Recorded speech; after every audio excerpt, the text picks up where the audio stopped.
د ادینزي امن اصلاحي جرګه کې د جرګې مشرانو ویلي دي چې دوی په ملکنډ ډویژن بالخصوص کوزدر کې د پوجي اپریشن په نوم امن او امان صورتحال خرابولو ته بالکل تیار نه دي.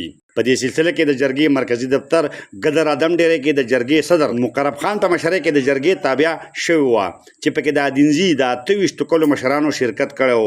جرګه کې کوزدر کې د ترهګرۍ په ضد ممکنه پوجي اپریشن په حواله خپل وینا کې صدر مقرب خان، نائب سرپرست اعلی حضرت حبیب عرف خلیفہ، ګل محمد وکیل، جنرل سیکرټري زبیر خان، نعیم خان، اسرار خان، منظور احمد، نصر الله خان، فواد خان، یوسف خان او نور وینا وه چې په کوزدر کې د امن او امان صورتحال ټیک ټاک او ولس پرامن دی.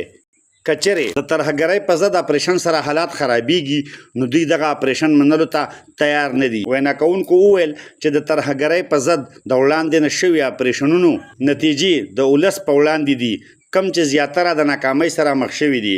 کچره هغه اپریشن کامیاب شوی وي نو نن به د دې اپریشن ضرورت نه و.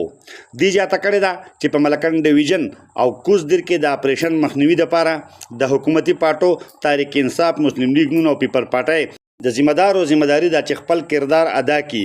خو کچرې دغه مشران ناکام شو نو دوی به په قومي سطح احتجاج شروع کوي.